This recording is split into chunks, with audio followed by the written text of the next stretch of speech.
zile zile zile zile yo alerg al mile mile mile mile.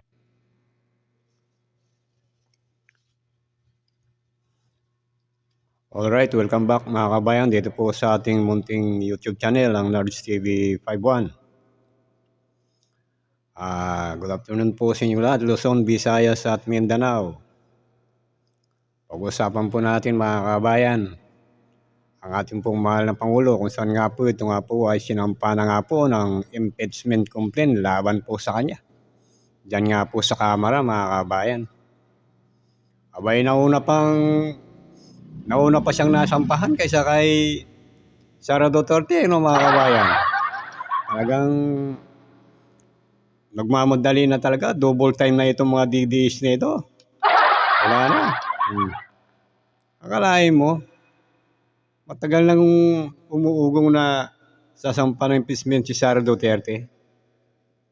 Ay nauna pa si Bongbong Marcos ngayon na nasampahan. Naku, mukhang tagilid data ang ating mahal na Pangulo nito mga kabayan. Ano sa palagay nyo? Pero bago po natin panoorin ang balitang ito mga kabayan, kung hindi pa po kayo nakapag-subscribe, mag-subscribe po kayo. At huwag pong kalimutan i-click ang notification bell para po maging updated po kayo sa ating pong mga reaction dito lang po sa Nards TV 51. At i-follow rin po mga kabayan ang ating pong Facebook page at ang ating pong TikTok. May mga TikTok po kayo dyan. Ayan, ito po, panoorin po natin mga kabayan itong balitang ito na kung saan nga po ay sinampa na si PBBM ng impeachment complaint dyan nga po sa Kamara mga kabayan. Ito, panoorin natin. Ng pang-impeachment complaint laban kay Pangulong Bongbong Marcos. Kasi nga nabanggit natin kanina, ngayon ko lang narinig to partner itong Pusong Pinoy Party List. Sila raw yung nag-endorse niyan mga kabrigada. Anong grupo ba galing? Ito nga hong impeachment complaint na ito, Brigada Haji, i-brigada mo! Brigada Live Report. Brigada Gab at Brigada Abs, 8:45 ng umaga ng opisyal na matanggap nitong Office of the Secretary General ang kauna-unahang impeachment complaint laban dito kay Pangulong Bongbong Marcos. Ang nag-file ay isang private citizen, ito ay si Andre De Jesus, Brigada Gab at Brigada Abs. Samantalang ang nag-endorso naman nito ay si Representative Jet Nisay. Sino siya? Siya ang kinatawan ng Pusong Pinoy Party List dito sa House of Representatives at napag-alaman natin na si Nisay ay isang House Deputy Minority Leader. Batay sa reklamo nitong si De Jesus, Brigada Gab at Brigada Abs, ang reklamo ay on grounds of culpable violation of the Constitution, betrayal of public trust at graft and corruption. Ang issue na nabanggit ng complainant, Brigada Gab at Brigada Abs, ay nag-ugat doon sa 60 billion pesos na transfer ng pondo ng Philippine Health Insurance Corporation o ng PhilHealth.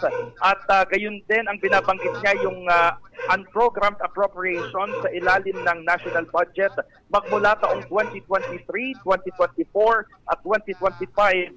At yung isa pa niyang issue ay may kinalaman sa di umano'y pagiging addict sa illegal na droga ng Pangulong Marcos na hanggang ngayon ay hindi pa raw ina-address o sinasagot ni Pangulong Marcos, Brigada Gab at Brigada Abs. So far, yun pa lang yung information na nakalap mula dito. Pero meron ng resolution of endorsement mula sa Pusong Pinoy Party List Representative. Tinanggap na ito ng Office of the Secretary General. Ang hindi pa natin alam paano ito uusad dahil mayroong kumbaga hinihintay din na ruling mula sa Supreme Court. Although may kinalaman yun kay Vice President Yan nga Sara po Duterte. mga kababayan. Ang balita ngayon, ang nagsampa po ng impeachment mga kababayan ay si Attorney Andre De Jesus. Ayan mga kababayan, has filed impeachment complaint against President Ferdinand Bongbong Marcos Jr. At ito po ay inendorso ni Deputy Minority Leader, Pusong Pinoy Party List Representative Jet Nisay. Ayan nga po ang nag-endorso mga kabayan. Parang, alam mo mga kabayan, may balita po tayo dito itong party list na Pinoy party list nito, itong pusong Pinoy party list. Abay, may balita tayo na ito po ay konektado rin sa China mga kabayan. Pro-China po ang mga ito. O kaya ito po talagang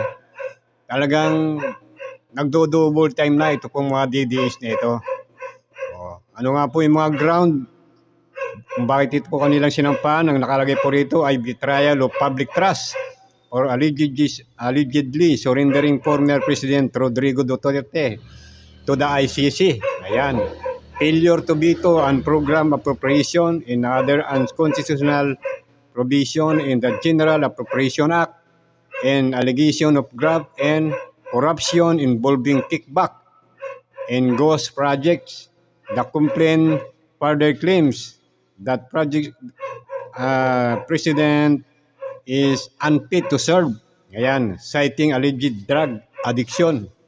Ayan, kasama yan sa kalinga. Kaya daw po sila kompleto ng mga kabayan. Dahil hindi daw po sinasagot ng ating pong mahal na Pangulo, ito pong sa kanya na siya daw po ay gumagamit ng illegal na droga. O, alam nyo mga kabayan, mukhang ako sa tingin ko lang hindi ito usad itong kanilang mga reklamo, itong reklamo impeachment lamang kay PBBM mga kabayan. O, dito lang Kasama po dyan yung sinasabi nila na yun nga, bakit daw pinayagan ni PBBM na makidnap daw itong si Duterte ng ICC. O, sinasabi nila na kidnap daw. Mayroon ba namang kinidnap na napakaraming tao? Mayroon ba namang kinidnap na may mga abogado siyang kasama na nandoon? O, yung mangingidnap mga kabayan, yung walang nakakita. O, tignan mo naman, di po ba? Nung kinuha ng ICC si Duterte, ang dami nakapaligid sa kanya, mga abogado niya nandoon. O, di ba? Yan ba ang kinidnap? O, at saka, tignan mo, yung nangidnap, nanghihingi ba ng ransom? O, hindi ba wala? O kaya kalokohin, kaya hindi makakalusot ito. Itong nito mga kabayan. O, kasi ang totoo niyan, dati tinalakay na natin yan. Na bagamat ang ICC ay wala ng jurisdiction dito sa Pilipinas, dahil nga po sa ginawa ni Duterte noon mga kabayan, ay di ba tumiwalag po tayo. Tumiwalag tayo 1999 na tayo. Nung si Duterte 2017, tapos 2019 tumiwalag tayo ata mga kabayan. Umalis si Duterte sa ICC. Kasi ang layunin niya, parang hindi siya maimbestigahan. Pero yung pala, nakasaad yung pala sa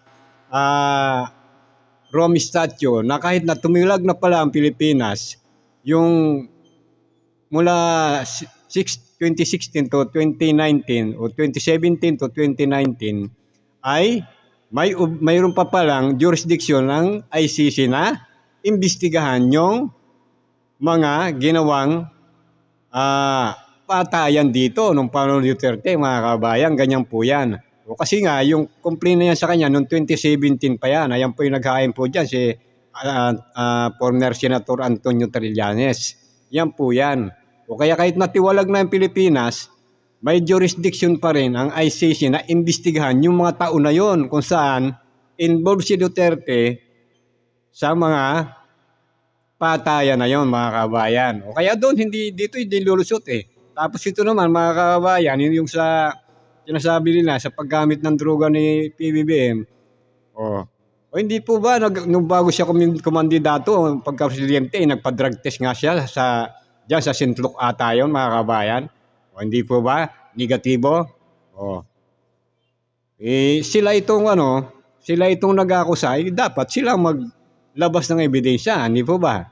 Hindi alam naman si PBB maglabas ng ebidensya na ito may negatibo nga ako pero wala negatibo naman talaga siya sa sa droga Hindi po ba mga kabayan?